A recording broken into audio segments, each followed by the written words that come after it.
बिस्तर पे जब लेकर के सुलाती है,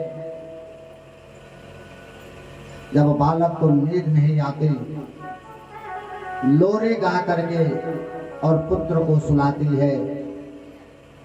9 महीना अपने गर्भ में उस पुत्र को पालती है।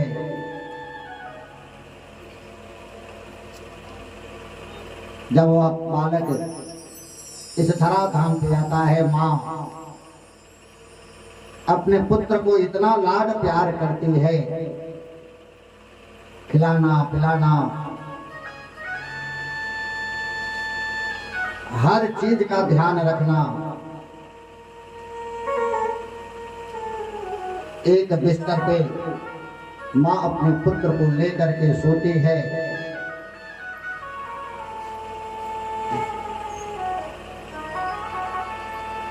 बालक उस बिस्तर को गीला कर देता है, माँ अपना आंचल बिछा देती है,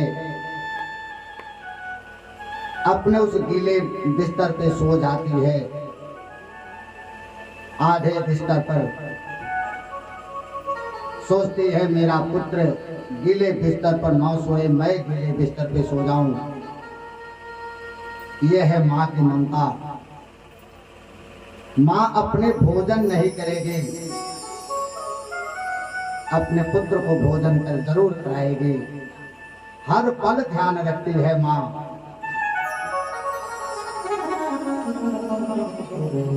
माँ की तुलना किसी चीज से नहीं की जा सकती। माँ बाप बड़े भाग्य से मिलते हैं, और वो बड़े भाग्यशाली हैं जिनके माँ बाप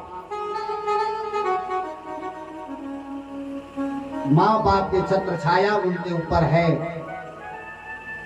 जब तक माँ बाप जीवित रहते हैं, पुत्र निर्भीक होकर के कहीं भी रहता है। उसको यह रहता है कि चलो घर पे माँ है, पिताजी हैं।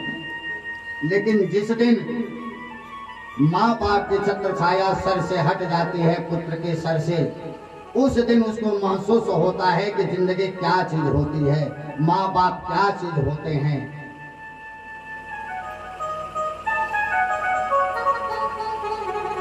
आज हमको समझ में नहीं आ रहा है। जिस दिन माँ बाप की छत्र छाया हमारे सर से हट जाएगी, उस दिन पता चलेगा कि माँ बाप क्या चीज होते हैं।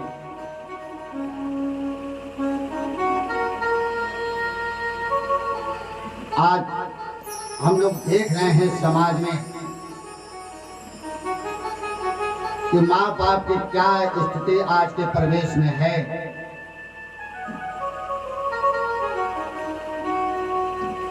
तुलसीदास जी ने तो लिख दिया रामचरितमानस में पहले ही कि स्वार्थ लाग करई सब प्रीति, ऋषि मुनि जन की यह सब रीति। आज के परिवेश में वही स्थिति हम लोग समाज में देख रहे हैं कि पुत्र पिता माँ से संबंध तभी तक रखता है जब तक उसका स्वार्थ है। पिताजी के पास धन है, माँ के पास धन है तो प्रेम है। अगर पिता माँ धन नहीं दिए, प्रेम खत्म। बाल बच्चे अपनी पत्नी को लिए माँ को छोड़ दिए, पिता को छोड़ दिए। यहाँ तक भी आता है कि अनाथाश्रय को भेज देते हैं, अनाथाश्रय में। क्या ये समाज कहाँ जा रहा है? ये समाज किस समाज की बात हम लोग कर रहे हैं? एक ऐसा समाज है जो अपने माँ बाप का नहीं होगा, क्या वो दूसरे का हो सकता है?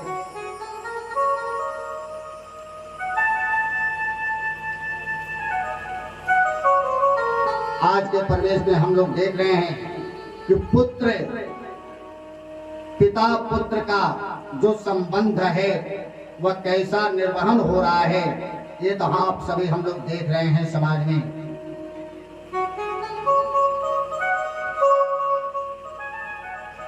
आया है कि पुत्र किसको कहते हैं? पुण्यम नरकम तारेत यशसा पुत्रः, पुण्यम नरकम तारेत पुत्रः। जो पुण्य नरक से अपने माता पिता को तार दे उसको पुत्र कहते हैं, वह पुत्र है। आज के परिवेश में हम लोग देख रहे हैं, किसी के घर अगर कोई पुत्र हो रहा है तो कोई पूछता है कि आपके घर क्या हुआ है, क्या आप लोग कहते हैं? बताइए आप लोग क्या कहते हैं? आपके घर क्या हुआ है? बोलिए। कोई कहता है मेरे घर पुत्र हुआ है, कोई कहता है कि बेटा हुआ है। क्या कहते हैं? लड़का भैलवा। ज्यादा प्रचलन हो गया है। क्या हुआ है? तो लड़का, हला घर लड़का भैलवा बोलते हैं ना हम। लड़का शब्द देखिए कितना बढ़िया है वो, लड़का। तो लड़ेगा नहीं तो वो करेगा क्या? वो लड़बे ही करेगा। जब हम ही उसको बिगाड़ रहे हैं समाज में, लड़का, तो लड़ेगा नहीं तो वो करेगा क्या? जरूर लड़ेगा। उसको पुत्र नहीं कहते हैं, बेटा नहीं कहते हैं। क्या हुआ है? लड़का भया, लड़को भया, लड़का। इतना ही नहीं, अभी बहुत कुछ देखने को मिल रहा है। आज के परिवेश में हम लोग देख रहे हैं समाज में, जिस माँ को पुत्र हो रहा है वह माँ अपने पुत्र को दूध नहीं पिला रही है। माँ का दूध जो होता है ना बचपन का, वह पुत्र को अमृत के समान औषधि का काम करता है। वह अमृत है और औषधि का काम करता है। अनेक बीमारियों का समाधान है माँ का दूध। लेकिन आज के परिवेश में वो क्या कर रहे हैं लोग? अपने ही पुत्र को आपको पालने का समय नहीं है, लाड प्यार करने का समय नहीं है, दाई रख देते हैं, मेरे बच्चे की रखवाली करो। और दूध पिलाने की बात आती है तो बोतल में दूध भर करके उसको थमा देते हैं। दाई से कह देते हैं जब इसको भूख लगे तो बोतल दे देना, वो पीता रहेगा दूध। थोड़ा इस पर हम लोग विचार करें। वह पुत्र बचपन से माँ का दूध नहीं पिया, जब उसको भूख लगी तो उसको हम लोगों ने बोतल थमा दिया, वह बोतल पी रहा है। और वही अगर पुत्र बड़ा हो करके अपना बोतल खोजने लगे कि मेरा बोतल गया कहाँ, और खोजते खोजते बोतल के स्थान पे पहुंच जाता है,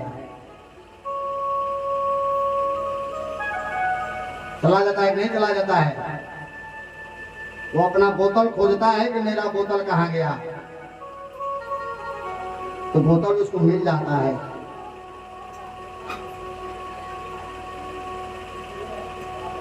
इन सब चीजों पर हम लोगों को विचार करना चाहिए। समाज की बात हम लोग करते हैं। समाज हमसे और आपसे समाज है, समाज से हम और आप नहीं है। हमें और आप समाज को बनाते हैं और बिगाड़ते हैं। अच्छा समाज बनाएंगे तो अच्छा बनेगा, खराब बनाएंगे खराब बनेगा।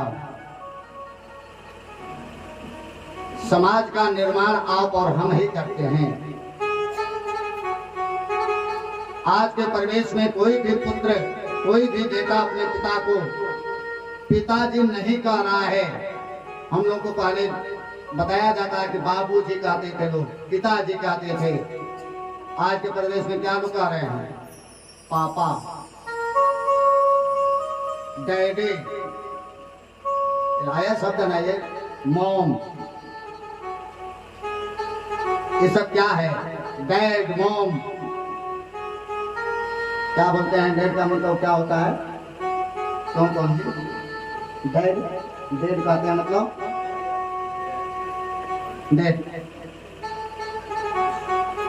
पहले ही उसको हम कहते हैं डैड। और मॉम, मॉम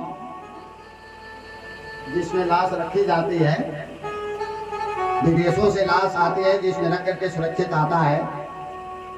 ऐसे ऐसे शब्द इंग्लिशों का हम लोग प्रयोग कर करके और नए समाज का निर्माण कर रहे हैं कि ये समाज है, चलता है समाज में। समाज में चलता नहीं है। हम लोग अपने संस्कार, अपनी संस्कृति, अपने सनातन धर्म को विलुप्त कर रहे हैं। इस पर हम लोग को विचार करना चाहिए और इसका सुधार कैसे होगा, जब और आप और हम अपने घर में ही इसका सुधार करेंगे तभी होगा, केवल कहने मात्र से नहीं होगा।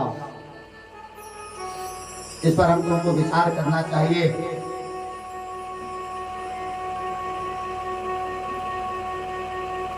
इधर ध्रुव जी महाराज माँ के बार बार कहने के बावजूद प्रतिज्ञा करते हैं, माँ मैं तपस्या करने जाऊंगा। और ध्रुव जी महाराज तपस्या करने के लिए घर से निकलते हैं। जब चले पुनः सर्वप्रथम अपने पिता के पास जाते हैं, पिताजी को प्रणाम किए, अपने पिता सुनीति को प्रणाम किए, अपने माँ सुरुचि को प्रणाम किए और प्रणाम कर करके तपस्या के लिए निकल जाते हैं। माँ सुरुचि रो रही हैं, विलाप कर रही हैं, बार बार मूर्छित होकर पृथ्वी पर गिर रही हैं, रोकने का प्रयास कर रही हैं। ध्रुव जी महाराज एक नहीं सुने और तपस्या करने के लिए घर से निकल पड़े। चल दे गए, एक जंगल के किनारे पहुंचते हैं। जंगल में प्रवेश करने ही वाले थे, सहसा उसी समय उसी मार्ग से, आकाश मार्ग से नारद जी महाराज जा रहे थे। नारद जी ने देखा यह 5 साल का बालक इस घनघोर जंगल में जा रहा है। देख करके नारद जी महाराज वहां नीचे उतरते हैं और उस बालक से कहते हैं, ध्रुव तुम कहाँ जा रहे हो? ध्रुव जी महाराज कहते हैं, महाराज आप हैं कौन? मैं आपको नहीं जानता। नारद जी महाराज कहते हैं, मैं नारद हूं। बोले मैं तो नारद जी को जानता भी नहीं, नारद कौन है? बोले अच्छा ये बताओ तुम जा कहाँ रहे हो? बोले महाराज मैं तपस्या करने जा रहा हूँ, भगवान की तपस्या करने। बोले देखो ये तुम्हारी उम्र जो है ना, ये तपस्या करने की उम्र नहीं है, ये तुम्हारी अवस्था 5 साल की है, ये तो खेलने कूदने की उम्र है। इस उम्र में तुम कौन सी तपस्या करोगे? ध्रुव जी महाराज कहते हैं, प्रभु मुझे ये तो नहीं पता कि मुझे क्या करना है, मैं तो केवल इतना ही जानता हूँ कि मुझे भगवान की तपस्या करना है। नारद जी महाराज कहते हैं, अच्छा ध्रुव मैं तुमको बार बार समझा रहा हूँ कि तुम घर वापस चले जाओ, अपने नगर को चले जाओ, तुम हट कर करके बैठे हो कि मैं तपस्या करने जाऊंगा। ये बताओ तपस्या ऐसी की जाती है? बोले महाराज मुझे क्या पता तपस्या कैसी की जाती है। बोले देखो कुछ मंत्र जानते हो, आखिर जाकर के क्या करोगे? कोई मंत्र जानोगे तभी तो उस मंत्र का जप करोगे तो तपस्या करोगे। बोले महाराज मुझे तो कुछ पता नहीं। नारद जी कहते हैं, ध्रुव ये बताओ तुम्हारे कोई गुरु हैं? बोले महाराज मुझे तो कोई गुरु नहीं। जब तक तुम दीक्षा ग्रहण नहीं करोगे तब तक तपस्या कैसे करोगे? जाओ पहले दीक्षा लेकर के आओ, किसी को गुरु बनाओ और उनसे दीक्षा ले दो और लेकर के तब जाओ तपस्या करो। ध्रुव जी महाराज कहते हैं, नारद जी जब आप इतना ही उपदेश आप मुझे दे दिए तो आपसे बड़ा गुरु कौन मिलेगा मुझे? आप ही मेरा गुरु बन जाइए और आप ही मुझे दीक्षा दे दीजिए। मैं कहाँ जाऊंगा पुनः वापस?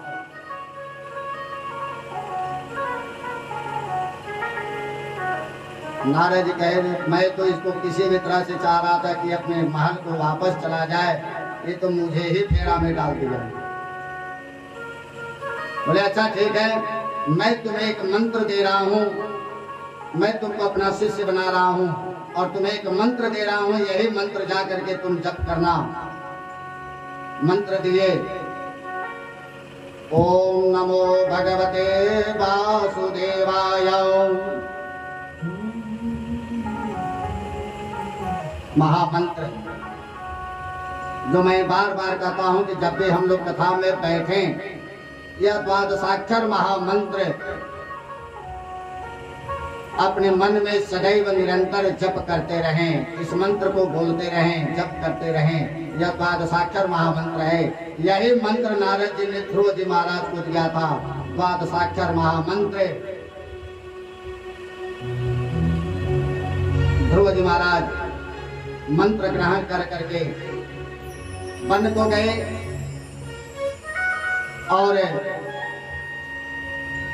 1 माह तक फल फूल खा करके तपस्या किए, बट वृक्ष के नीचे बैठकर। दूसरे माह में पत्ता इत्यादि भक्षण कर करके तपस्या किए। तीसरे माह में वो भी परित्याग कर दिए, वायु ग्रहण करने लगे, वायु पी करके तपस्या करने लगे। चौथे माह में खड़े होकर के तपस्या करने लगे। 5वें माह में एक पैर के अंगूठे पर खड़े होकर नेत्र बंद कर करके वायु पीना भी बंद कर दिए थे और दोनों हाथ ऊपर उठा करके भगवान की तपस्या में लीन हो गए। उस जंगल में अनेक प्रकार के हिंसक जीव जंतु रहते थे। सर्प, एक से बढ़ करके एक विषैले सर्प, सिंह, सब जो है आकर के वहीं बगल में ध्रुव जी के अगल बगल सब बैठे हुए हैं, जैसे मानो कि ध्रुव जी की रक्षा कर रहे हों। ध्रुव जी तो तपस्या में लीन थे और ऐसे तपस्या के ध्रुव ने कि देखते ही देखते तीनों लोग 14 भुवन में हाहाकार मच गया।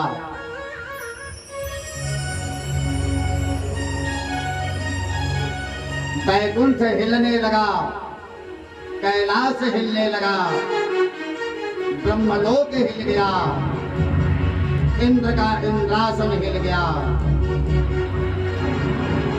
त्राहि त्राहि मच गया।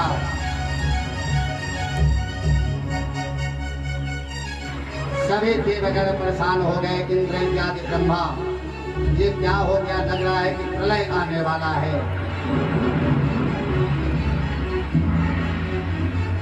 सब एक दूसरे से पूछने लगते हैं।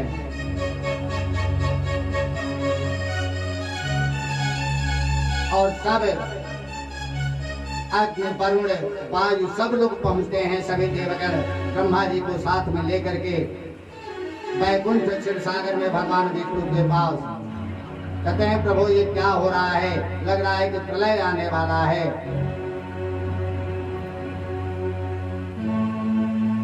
भगवान विष्णु कहते हैं, अरे ब्रह्मा जी, ये कोई प्रलय आने वाला नहीं, ये तो मेरा भक्त तपस्या कर रहा है, उसके तपस्या का प्रभाव है। वायुदेव कहते हैं, महाराज आप जितना जल्दी हो सके प्रभु अपने भक्त को प्रसन्न करिए, नहीं तो हम लोग को लग रहा है कि हम लोग का प्राण पखेरु ही उड़ जाएगा।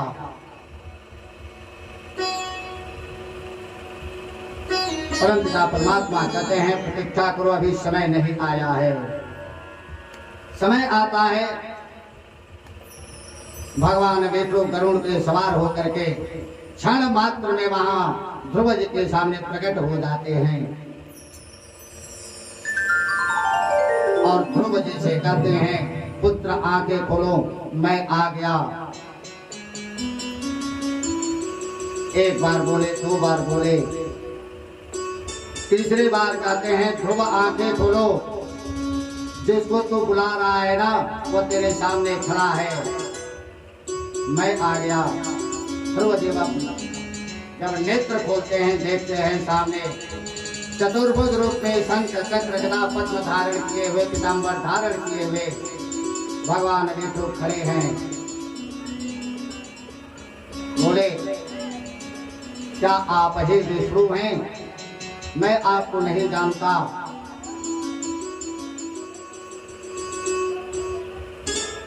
भगवान विष्णु कहते हैं, हाँ मैं ही विष्णु हूँ।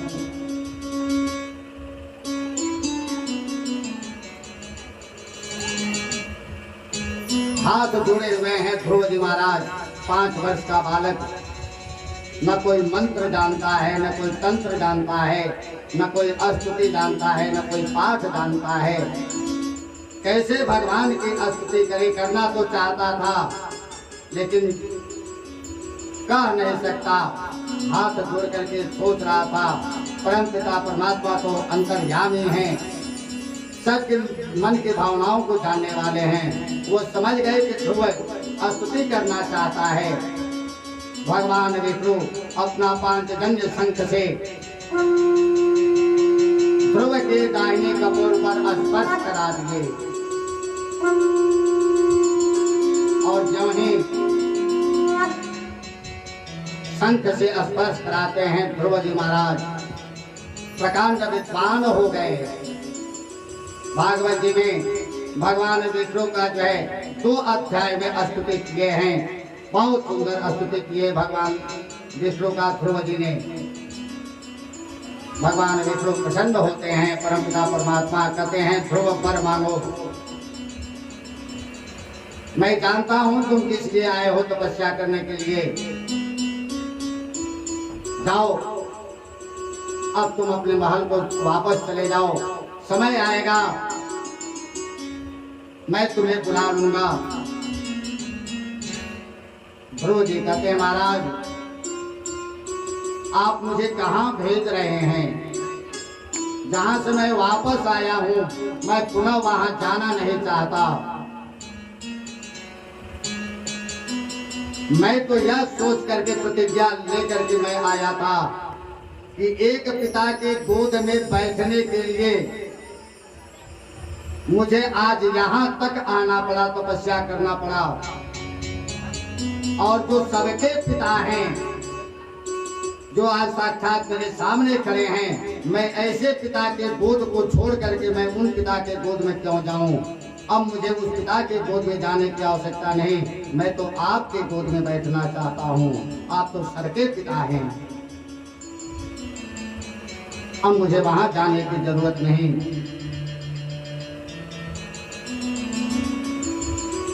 भगवान परम पिता परमात्मा ध्रुव जी महाराज को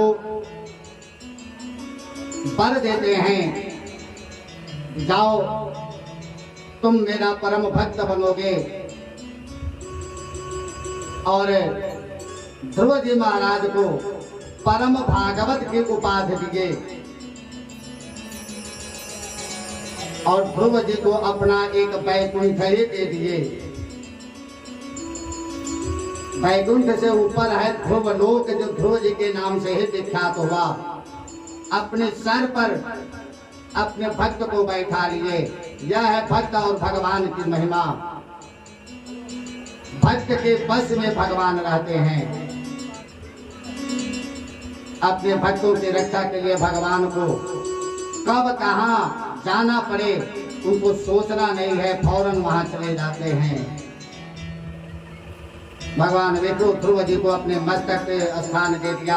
अपने वैकुंठ से ऊपर जो ध्रुव के नाम से ही विख्यात हुआ, जिसको ध्रुव लोक कहा गया। आज भी ध्रुव तारा जो दिखाई देता है, जो हम लोग विवाह कराते हैं ना, तो विवाह में ध्रुव को साक्ष्य माना जाता है। वर और कन्या से कहा जाता है कि आप ध्रुव को देख करके प्रणाम कर दें। रात्रि में अगर विवाह होता है तो ध्रुव तारा को दर्शन कराया जाता है, वही हैं ध्रुव जी। और दिन में विवाह होता है तो सूर्य नारायण को साक्षी माना जाता है। ऐसे परम भक्त ध्रुव को भगवान विष्णु ने परम भागवत की उपाधि दी। देखिए, परम भागवत का उपाधि सबको नहीं मिला। भक्त तो अनेक हुए हैं, लेकिन परम भागवत का उपाधि सबको नहीं मिला है। कुछ ही लोग हैं जिनको परम भागवत की उपाधि दी गई। प्रहलाद नारद पराशर पुंडरीक व्यासांबरीश सुत सौनक भीष्मदाभ्याम, ये लोग परम भागवत हैं। प्रहलाद नारद पराशर ध्रुव, एक परम भागवत की उपाधि इन लोगों को दी गई। प्रहलाद जी को भी परम भागवत की उपाधि दी गई है। ऐसे परम भक्त ध्रुव को भगवान विष्णु ने अपना एक लोक ही दे दिया। बोलिए श्रीमद् भागवत महापुराण की, सुखदेव जी महाराज की। आइए आज की कथा का विश्राम 2 बार भगवत नाम संकीर्तन करेंगे। पुनः भागवत भगवान के मंगल में